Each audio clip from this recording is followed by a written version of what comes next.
Quem pintou o mundo, quem escolheu a cor, fez o sol amarelo, pôs o verde na floresta e o vermelho em uma flor. Quem pintou o mundo, quem escolheu os tons, fez a noite escura, desenhou a clara lua, misturando o que era bom.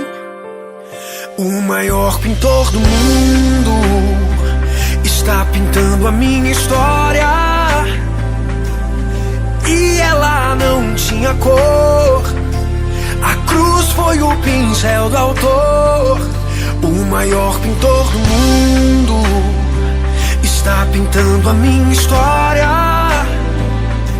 Ele assinou a obra que sou eu, e na assinatura está escrito Deus.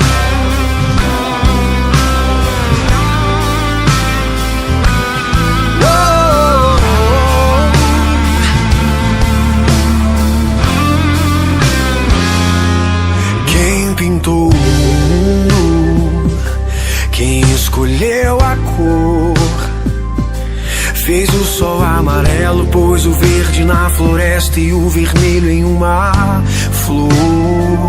Quem pintou o mundo, quem escolheu os tons, fez a noite escura, desenhou a clara lua, misturando o que era bom. O maior pintor do mundo está pintando a minha história, e ela não tinha cor. A cruz foi o pincel do autor. O maior pintor do mundo está pintando a minha história. Ele assinou na obra que sou eu, e na assinatura está escrito Deus.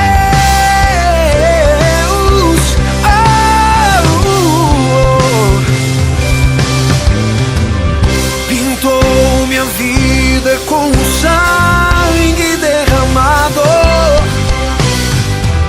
pintou minhas vestes com o branco da santidade, pintou meu interior com sua glória.